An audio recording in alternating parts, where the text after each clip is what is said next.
exploring! Starting this morning at the arcade here in Cleveland, Ohio. Dateline, by the way, Saturday, October the 8th. What's up, folks? It is your Uncle Exploring Ryan coming to you from the beautiful city of Cleveland. It is October the 8th, as I mentioned. 8th or 9th? Today is the 8th. It is the 8th. I did have it right. It is cold. It is October, but it is sunny, so it is an improvement from yesterday. This is Adam's first time really in the arcade. Yeah, even though we haven't stepped in yet. Yeah, I'm telling you, arcade. I don't care what you were thinking right now. Prepare to be blown away as we go in there, and today we do just a little exploring.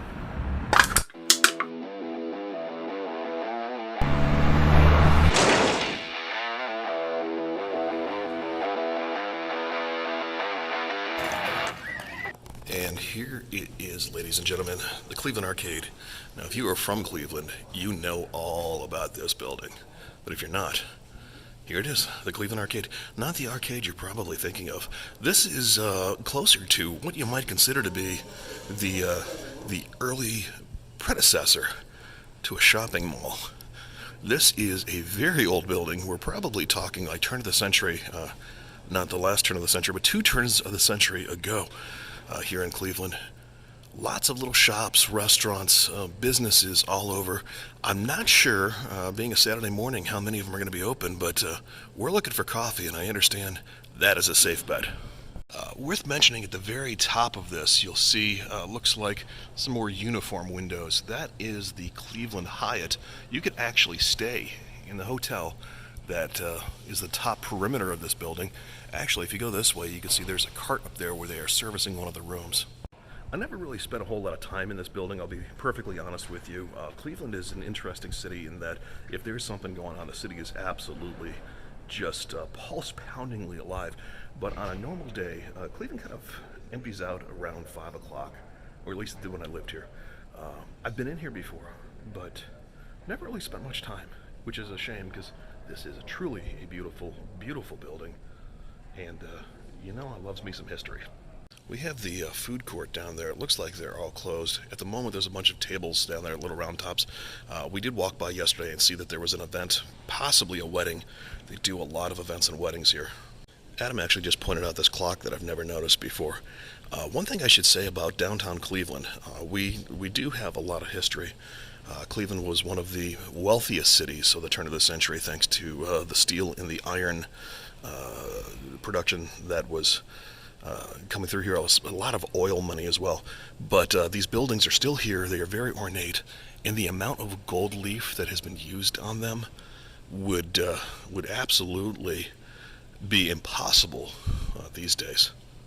Restaurant here called the 1890 at the Arcade restaurant, but look at this typewriter.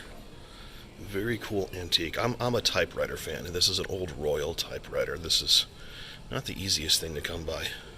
Not the hardest, but not the easiest. In a few weeks, probably right after Halloween, I would imagine, they're really going to start decking this whole thing out with Christmas decorations, and as beautiful as it is now, you're really going to see a sight then. Well, you probably won't, because I'm not going to be here. But boy, let me tell you what you're going to miss. Now, the unfortunate reality of the situation is, as cool as this building is and as ornate as it can be, it takes a very special business to be here and do well. There's not a lot of just walk-through traffic. There's not a lot of parking right here because it's hotel parking generally. But for businesses like Rising Star, local coffee brewer behind me, it works out well because there's a lot of foot traffic. You can come in and out. The post office is right here. You know, they can do business anywhere, but a lot of your typical businesses aren't going to be in here. It's not a tourist city generally, so there's a lot of open spaces, unfortunately. Give you an idea of the menu. A lot of house-made pieces in terms of the syrups and the flavorings. I see in the seasonal specialties a smoked maple latte, and I think I'm going to have to give that a shot. As I mentioned, these fine folks are a local group. You can see some of their blends. They got the Apocalypto blend, dark chocolate, walnut, and spice. Peacemaker blend, which is milk chocolate, candied pecans, and figs. I don't know about the figs part. Paseo, fudge brownies, almond butter, and spiced citrus. Just a lot of very cool things here. This is interesting. Bungomo, which is bundt cake, lemongrass, and limeade. Can't even imagine that one. Got my smoked maple latte right here. You can see that they've actually done a nice little number here on the top with the art. Got some, I think, either cinnamon or nutmeg on top.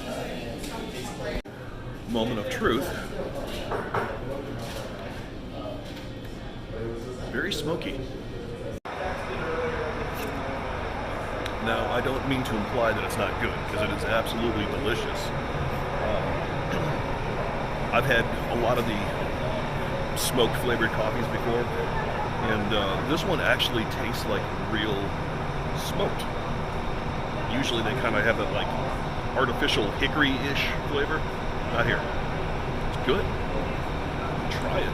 That is Rising Star Roasters, by the way, right here. Check it out at the base of the Hyatt and the arcade, next to Campbell's Sweets. Again, right here, same street that Nick Fury was chased down in Captain America and the Winter Soldier. So take a look at this. This is where I told you Nick Fury is going to be being chased down by the Winter Soldier. Kind of a fun fact. This is not that long of an area, so they actually, if you watch the movie, you'll notice this. They extended the road in the movie by having him drive over it several times and just hitting it from slightly different angles. But it was all here, and right over here is about where Nick had his car kind of like flip over, and he cut through the road and went through the road into the sewers. It's supposed to be Washington, D.C., but if the camera had extended slightly, you would see it is Cleveland. And you could tell because Terminal Tower and the Soldiers and Sailors Monument. May Company building here, by the way. This is one of the older standing of the department store buildings. This is, again, very old. And if you watch The Christmas Story, right here is where you would have seen them watching the parade go by. You got from the May Company right here, all the way down to Higbee's, another department store right over there, watching the parade, and then looking in the windows and seeing the toys, including the Red Ryder BB gun. All of that took place right through this area. There's some other cool stuff over there too we're going to show you. Soldiers and Sailors Monument right here, by the way. This has been here for quite a long time. It's kind of cool. You can, at times, go inside of this. There's some tours. Takes you down below the Soldiers and Sailors Monument. You see all this brickwork right here. There's a bunch of tunnels that you can get into. There's a couple videos on YouTube you could take a look. But this has been here for a long time. Well over 100 years old for this particular monument. I am kind of ashamed to say that as many years as I lived in Cleveland, which would be 32 plus, I have actually never walked this close to the monument before. Cleveland has got a little bit of an issue with parking, or at least it did. I think they've largely remedied that issue over the last several years since I left. But there's been an issue with parking downtown, finding affordable parking. So it kept a lot of people out of Public Square. A few years ago they redid Public Square. This is the first time I've actually been in Public Square since they redid everything. Added a lot of green spaces, a lot of walking areas, this fountain behind me. They've really made it a lot more accessible, and it looks fantastic. So right here we got Moses Cleveland. You probably could figure out what this is from the name, but just in case, General Moses Cleveland, the founder of the city, 1796. That's not how old this particular statue is, but it gives you, an idea as to the rough date of the founding of the city. By the way, as Adam is over there filming, he just pointed something out, and he is right. This was in Major League. Maybe if you stuck an Indians cap on him, you might recognize it. There's a wider shot of Soldiers and Sailors Monument right at the base of the Huntington building. To me, this was always the BP building, British Petroleum. That was located, based out of Cleveland in its founding, because John Rockefeller was from here. But it is no longer the BP building. I think BP may have a couple of regional offices here, but not the corporate headquarters like it used to be. I believe Adam is also pointing out that General Cleveland here was in Major League. As Adam has rightly pointed out, what city was Major League mainly? It wasn't even in Ohio. It was either Milwaukee or Baltimore, I want to say. I don't think it was either one of those. No? First thought, I'm going to look it up, but I don't think it was either one of those. Yeah. There are some establishing shots that were filmed here in Cleveland. There are, the ones here. Yeah, the beginning thing. Yeah. The bridge, that, 100%. There are some other, like the restaurant. Some of that stuff was definitely filmed here, but not much. Right over here in front of Tower City, the Terminal Tower. Tower City is the name of the complex itself. You will see these 5 arched windows, 7 if you count the ones over to the sides.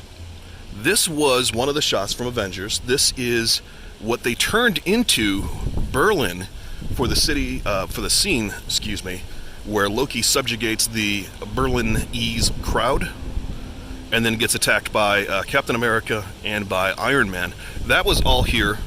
You probably recognize it as well when we come around here and see these kind of yellowish, goldish, amber windows, which are actually a very popular choice in Cleveland for some reason for older buildings. But those aren't old. Those are actually fairly new.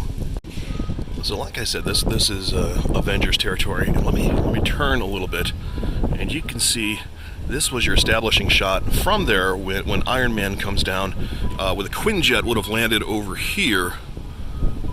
Turning slightly, this is the Berlin Museum right here. But turning even more, the Jack Casino, those windows over there are the windows that Ralphie looked into in the Christmas Story, where he first fell in love with the Red Ryder carbine action 200 shot range model air rifle. Back in the day, this was like my Christmas jam. This is Tower City. It is a mall that is being redone right now. It had been redone in the early to mid 80s as well, but it had fallen on the tough times the last several years when COVID hit. But it was hurting before that when malls declined in general. But this was turned into a mall in the late 80s, early 90s. This was a beautiful, smaller section of it. You still have a couple places. There's right over here. You can see a clothing store. There's Susie's Soup over there. Over here used to be the Warner Brothers store. There was a bunch of those. They were an answer to the Disney store. They did not last as long. But if you look at this particular escalator, I don't know if it's this escalator right here, excuse me, or the escalator over here. That is also a Captain America Winter Soldier filming location, where you would have seen Chris Evans and Scarlett Johansson when they were trying to be inconspicuous when they were on the lam. You would have seen, as Adam is going down, Chris Evans would have been wearing his hat and keeping his head down as they went down the escalator, and then given Scarlett Johansson a kiss as Rumslaw went up the other direction. Right over here, Mr. Kringle. Let me give you a little bit of an establishing shot. We just came down these escalators. Over here is what would have been the Warner Brothers store. There was a candy store over here. And then to the right, they have Mr. Kringle and Company going up. This is still going, I believe, but not for another several weeks. This is a fairly new overlay, but it's always been very Christmassy come November. This led back into Higbee's. They had a Christmas tree trail way before Disney or anybody else was really doing it. This whole Tower City area, they really embraced the holidays. They had a whole bunch of animatronic blimps hanging down from the rafters here with Christmas characters. And you'd come in here and they'd have all the music playing and wreaths and trees and the blimps, and it was just absolutely amazing. And it looks like they're still going to be doing something shortly. Mid-October, I guarantee you by this point in November, there will be something cool there. Now this was, technically still is, the larger part of Tower City, obviously a little bit bigger than the other area. You can see that there's still some stuff going on here. Looks like they got a Christmas tree going up over there. Again, it's a little early. This was a giant fountain. Looks like they've turned it into like a little bit of an indoor park area recently. Battle of the Land, that refers to Cleveland. This is sort of a sports related saying, obviously, since the Guards and the Rays are playing right now. But this, what was a jumping fountain, you've seen them like at Epcot where the fountain spits. has been turned into this strange walking area. You can see there's some hotels. The Ritz-Carlton Hotel is up here. The Hard Rock Cafe is over here at the top. Looks like there's a couple of other pieces. There's a dollar store. Now this used to be like the fancy mall. You'd never see a dollar store here, but obviously right now they'll take who they can get. And over here was a giant food court.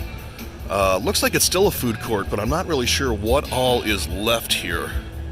Not what used to be, that's for sure.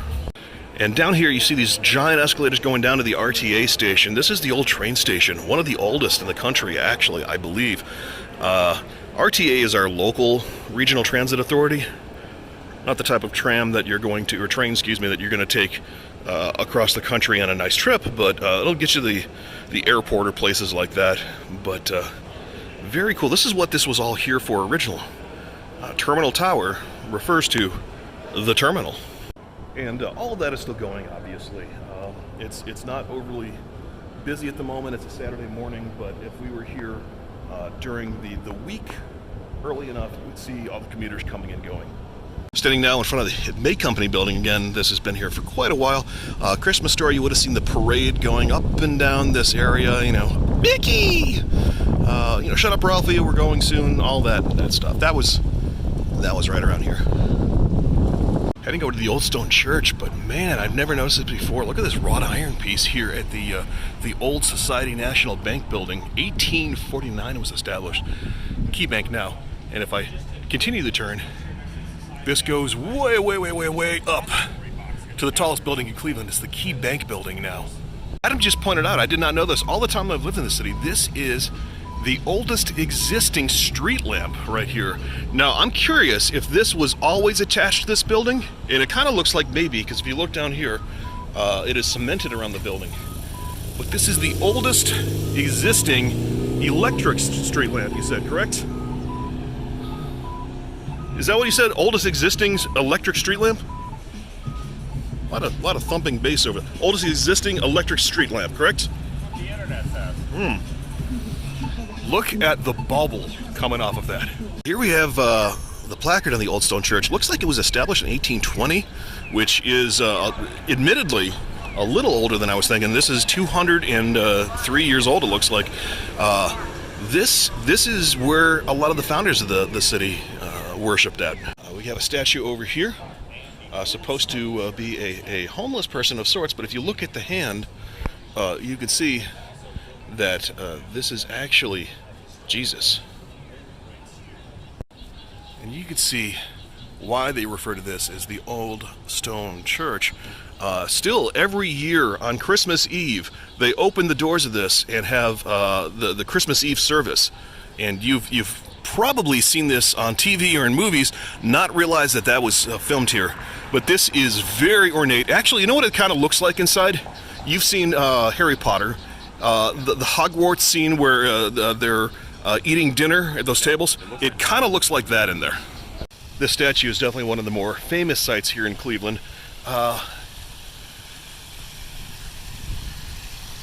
Those here gave all for duty, honor, and country.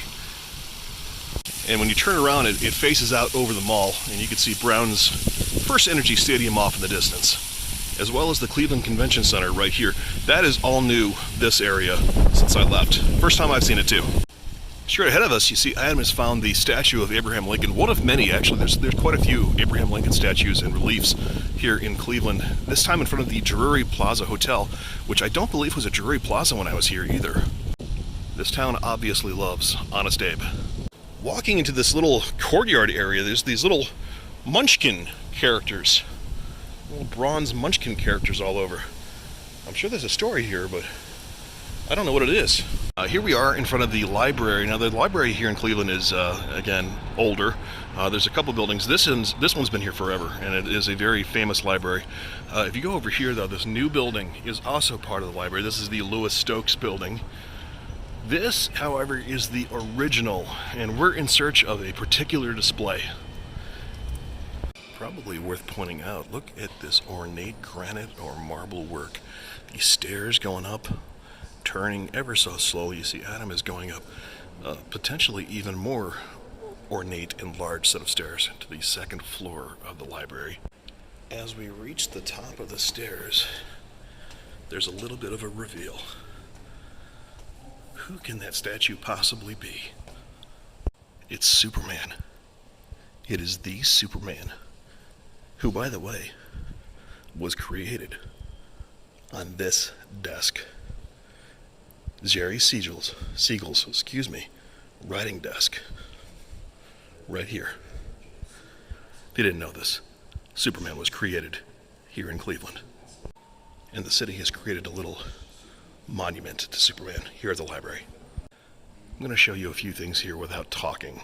Just give you a little bit of an overview of what is in the collection.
Having seen the entire collection that they have here, at least the entire collection that's on display, we're going to head back out of the library. But if you get a chance to visit Cleveland, this is free, this is cool. I mean, that's the desk that created Superman. Well, the writing desk, not the drawing desk. There's two desks, but they have one of them here. Not going to go in there right now, but right across the street from the library is the Federal Reserve Building, the Federal Reserve Bank of Cleveland. A lot of granite and marble on that. And if you hear that screeching noise, that would be a pissed off little French bulldog and a dancing mutt. Look at this Drury Plaza Hotel. You've seen the Drury Inns before, but this is the Drury Plaza Hotel. There's a lot of hotels here. You get the Westin over there. It's funny, when I was here last time, they didn't have the convention center yet. A lot more hotels going here now, within walking distance. That dog has something to tell us. Cleveland City Hall, here just outside of what used to be the Cleveland Public Auditorium. I mean, it still is, but they don't really use it quite as often as they used to for those types of things. But right outside of Cleveland City Hall is probably the second most photographed structure in the city, the big free stamp. First, of course, would be the Rock and Roll Hall of Fame. Also looks like Mario was here. Here is the free stamp. It is. This is Lake Wind, which turns Lake Wind of Lake Erie. Yeah, this will turn into lake effect snow not too long from now. But this is the free stamp, which symbolizes that everything in this city is free. I think. Getting a little closer, it's funny. Again, I've lived here, or I did live here for 32, 33 almost years. And this is the closest I've gotten to the free stamp, although I've driven by this a million times over. Worth pointing out, however, that with just a few steps over here, we can actually turn the camera towards the lake and zoom in on the Rock and Roll Hall of Fame and Museum. Stopping at the Galleria, this was a shopping mall of sorts. It was a small mall downtown when I still lived here. It was on its last legs, though. I'd be kind of interested to see. Well, it looks like it's locked there. These aren't opening. Let's see if these are open. Wait a minute. I think I found one door that is open. Let's see if there's anything in here still. Ah, the Winking Lizard. This wasn't here before. This was over by the stadium. But the Winking Lizard is a Cleveland tradition. Right there. As we see, the very narrow escalators are not turned on right now. And just taking a quick peek around, it does not look like any of the stores that were here are still going. This was a big FYE. Looks like it's a dollar bank now. And over there was a food court. Wow, Cleveland Scene magazine. Back in my band days, we'd always pick up Scene to see if our band was listed in any of our shows. Well, we did that for a while. After a while, it kind of got old. Yeah, this is definitely a little bit of a dead mall. Which is too bad, because when they built this thing, much like the other one, it was supposed to revitalize downtown. They were also struck by a little bit of a parking problem. Looks like actually at least part of the food court is still here. I see Inca Tea. It's not open right now, but it is there. Oh, wait a minute. Maybe not. It looks like the facades are still there, but the businesses are gone.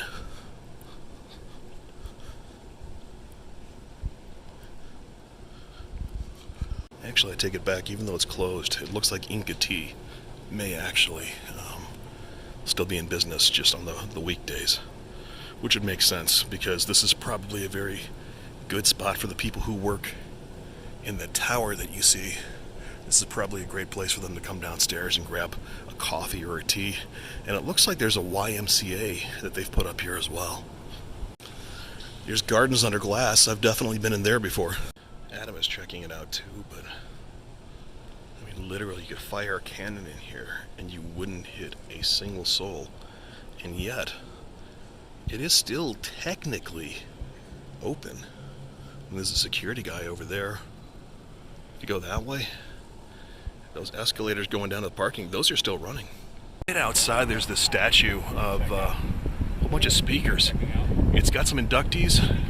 2011, 2000, 2014, but Alice Cooper, Neil Diamond, Jack Holzman, Dr. John, Darlene Love, Art Rupe, Leon Russell, Tom Waits, and it just goes down. And what is in the front of this?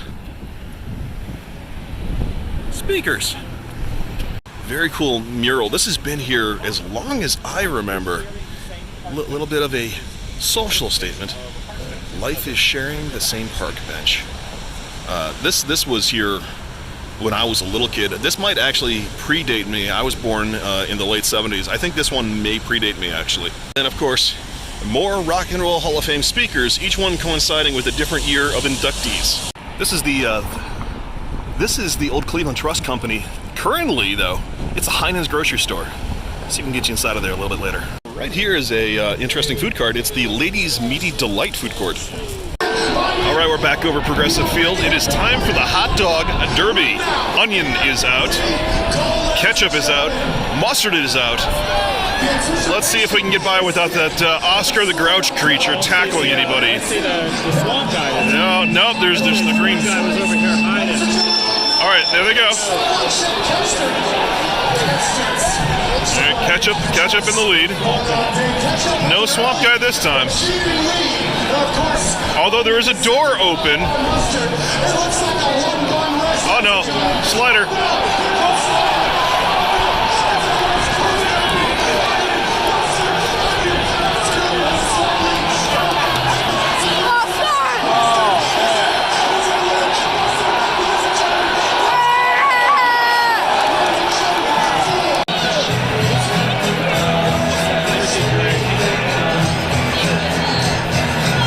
This crowd is up on its feet, making some noise, and certainly on the verge of a small coronary. Third pitch to Naylor.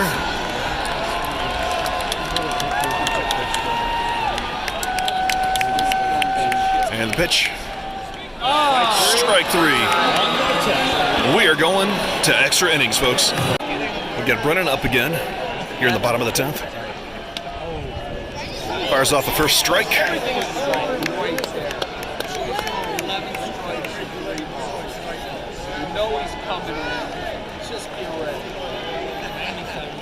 Brennan shifting slightly. And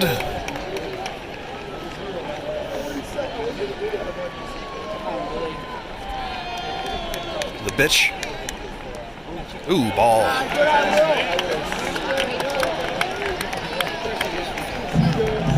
See Clevenger rubbing his hands together quite a bit. Wondering if the cold is starting to get to him slightly.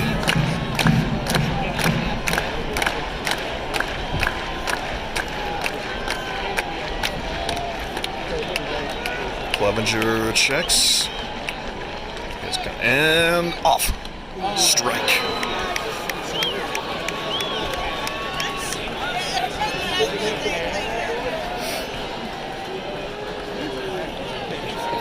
Two strikes, one ball. One more strike here, and we go to inning number 11.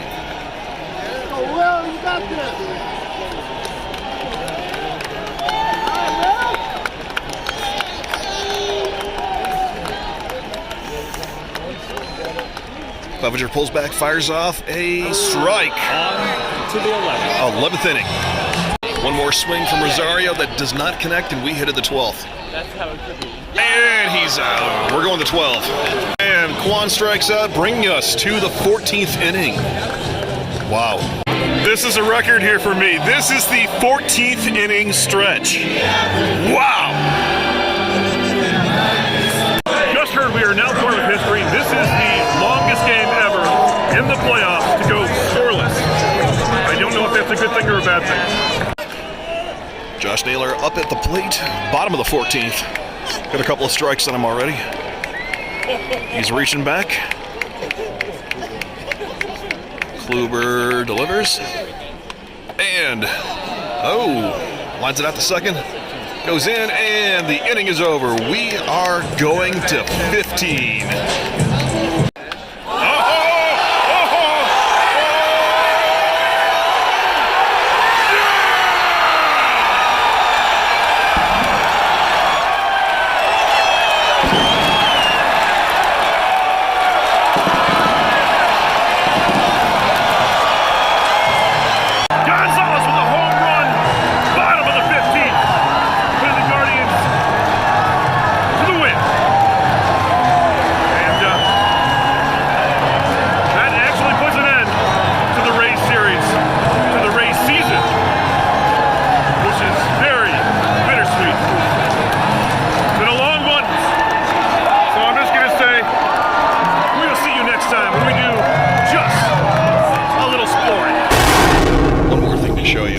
You when we walked by the rotunda with the grocery store that I'd bring you back in here and show you. The this beautiful rotunda. Got some blinking lights. These murals were painted by a gentleman that died on the Titanic, believe it or not. But this is Heinen's. It's a family-owned grocery store that has been very popular in Cleveland for years, but they didn't buy this building out until just a few years ago, after I left.